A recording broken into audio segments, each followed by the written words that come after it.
I've been to a lot of these types of organizations and heard commercial real estate talks, and they have typically focused on the tactical approach, the how do you go about finding real estate, how do you go about securing it.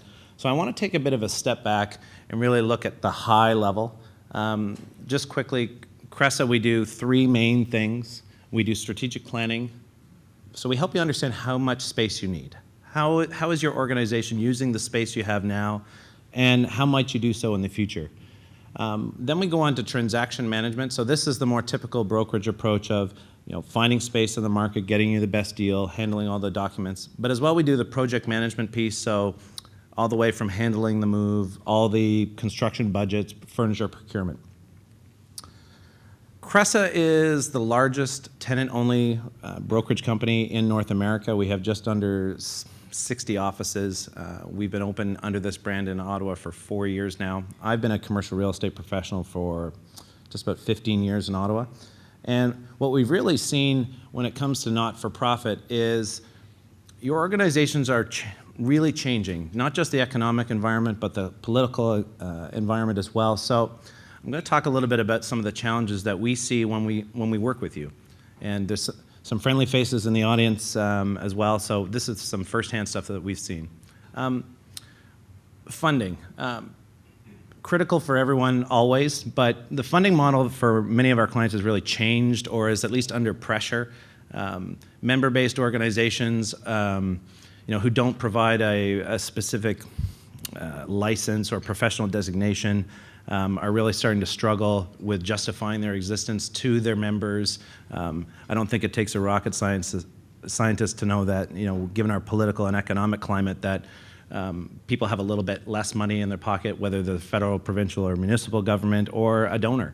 And a lot of our clients, too, feel that because their funding models might be under some kind of 2-3 year program, depending on how many sources of funding they have, that making long-term commitments with respect to real estate is challenging and maybe even risky.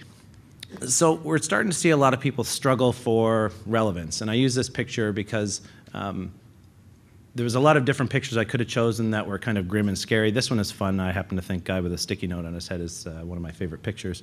But this is a really great opportunity, and there's a lot of organizations who are really reevaluating what they do, why they do it, and who they reach, and what impact that they can have. And the real estate is a big piece of that. But the way ahead is foggy. In 2008, 2009, when the credit markets were tanking, we did more 1-year and 2-year extensions than I've done in my whole career. I think it's safe to say that people have crawled out from under their desk and are starting to look to the future, but how clear is your crystal ball? Most of our clients can see with some clarity past a couple of years. Some of them can see beyond 3 years, but not many. So it's difficult. And people. We now have these workforces with 4 demographics in them. It is getting harder and harder to find good people and retain them. And the space now is becoming a tool to do that. Attract and retain is probably one of the fundamental concerns that we hear from people when they're talking about their workforce. It takes tens of thousands of dollars to find these people. How do we keep them within our organization? Why do they leave after 2 to 3 years? How on earth do these young people who spend all this time on Facebook fit into our organization when, frankly, not that long ago, a lot of your staff, maybe even yourself, kind of sacrificed on the office space because of the cause or the work that you were doing, and that was kind of part and parcel. We're a not-for-profit organization. We shouldn't be sending a message to the world that our space is a Cadillac. That's not the business we're in. But you know what? People don't want to work in a depressing, claustrophobic, non-collaborative environment. So how do you do that? So this is my new favorite picture, because again, obstacles, I found things like big rocks, people clinging to cliffs, or like barbed wire. But obstacles can be a real opportunity. Let's face it, you guys have to do a lot more reporting, and when I'm speaking to an audience of accountants, than most for-profit organizations, basically everybody. Making clear and defensible decisions is probably when it comes to real estate, is one of the biggest challenges. You have to be able to defend why you got a great deal. Everybody's crowing about the federal government picking up the Nortel campus. I can tell you why it was a great deal for taxpayers, why they should have done it. I think they've done a terrible job of explaining that, because a lot of us think that building's probably going to sit vacant till 2020. They're wasting our money. So understanding that messaging, as Karen was mentioning earlier, is really important, because if you can't explain to the audit committee why you made this decision, even if it's a good one, you're going to be in some hot water. Or even if you're just staring yourself in the mirror wondering if, how do I know if I got a good deal? And the board. I put this under challenge because, just depending on your organization, the sophistication of your board members, you may have a lot of volunteers, you may have varying degrees of, professionalism on the board. I thought the founder syndrome was an interesting comment. We see some folks who are really passionate, but maybe are lacking a bit of the business acumen, and prepping the board for, if you don't have capital reserves, or if you are going to have to make a commitment beyond the 2 or 3 year horizon, in advance of spending a whole bunch of time with yourself and folks like me, is really important. Because if you don't do it wrong, we represented a large municipally funded organization in a past company I worked at, who did all the work, spent 2 years working on the big headquarters move, got to the board, and the board said no. And so they actually ended up in a lawsuit with their service provider, because they had done all the work and they expected to be paid, and now there's no money to pay them. So what do you do? It's not an easy question. I'm focusing on some high-level stuff. The important part I want to leave you with, if there's one thing to take away, have a strategy. A lot of people react to their lease expiry date. I use leases as an example because most of us lease space rather than own it. The lease is an arbitrary date that you and the landlord have picked, but it has nothing to do with your business. It has nothing to do with what's going on in your organization, all those things we just mentioned. It is an arbitrary number, and you can get ahead of it and use it as a tool, as opposed to just going, oh, my lease is up in 12 months, I guess I should start thinking about it. Or worse, those options to renew that you have in your leases that give you the chance to renew for an extra 5 years at a rate that you might not like. A lot of tenants react to, and I say this having been a landlord with about 2 million feet under my belt, they think it's the reminder to talk to the landlord about the lease, when it's far from it. Got a couple of quick charts on here. The importance is to make it competitive and get out there and know the market. Blue is the amount of spaces. This is a 10-year horizon for Ottawa, looking backwards. Blue is the number of pockets of space over 50,000 feet, and the yellow line is the availability rate. A lot of my competitors talk about vacancy rate. Availability rate is the amount of space being advertised for lease over the denominator of all the space there is.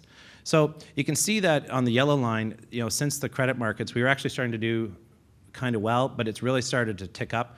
We haven't seen a lot of big pockets come back, but look what happened to the downtown core. So you've heard about federal government downsizing. So blue, again, pockets of 50,000 feet. There's typically we'd have about, and the right-hand side is the number, pardon me, the left-hand side is the number, the right-hand side is the percentage of the yellow line.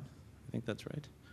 Yeah, we have about twice as much space chasing a lot fewer tenants. You're not just the only ones kind of right-siding your space. This is the entire city of Ottawa, and the federal government's leading the charge. So blue is vacant, green is sublet. These are some buildings downtown that are in big trouble. And since they're in big trouble, most of these are not glitzy glass ivory towers. And most of that space has been vacant for well over 2 years, or at least been advertised, and there is nobody coming back. So there's an opportunity for you, if you thought about upgrading your space, to, within your current real estate spend, get a lot of things going. But it takes some planning, and it's not easy, and you probably need some help. The big thing that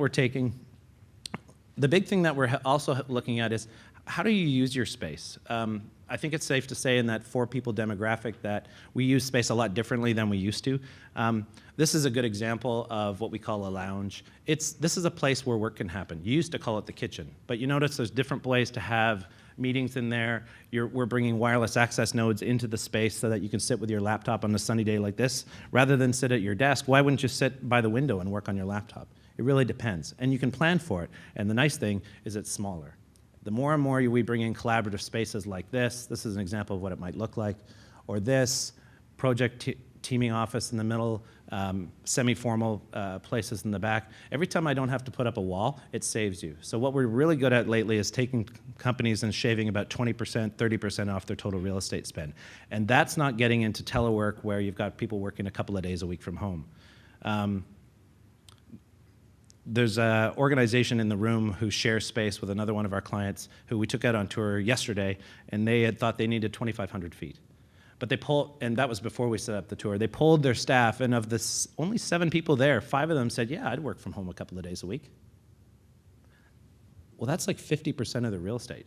So imagine if you could shave 20% off by, we got flat screens, we got a couple of informal meeting spaces, and then what if your staff, and I would venture to say they want to, could find another 20% savings by incorporating some telework, voluntary, things they like to do. You could find 20 to 40% savings on your total real estate spend. What do you think that would do to your budget?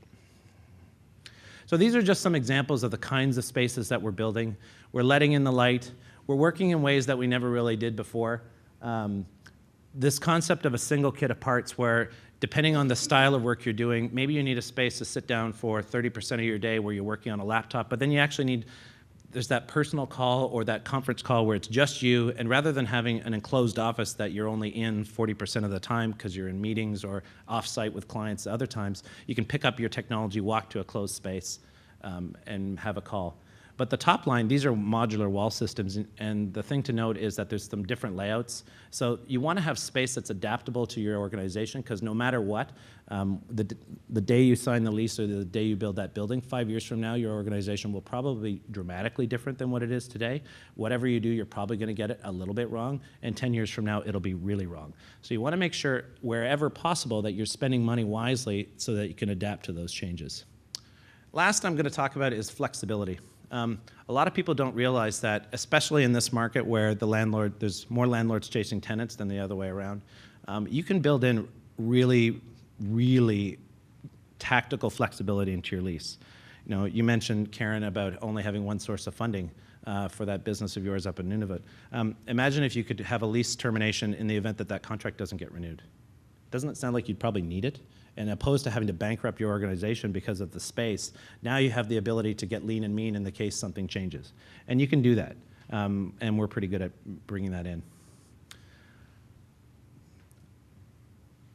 What's different now is the laws have changed for regulating commercial real estate fairly recently.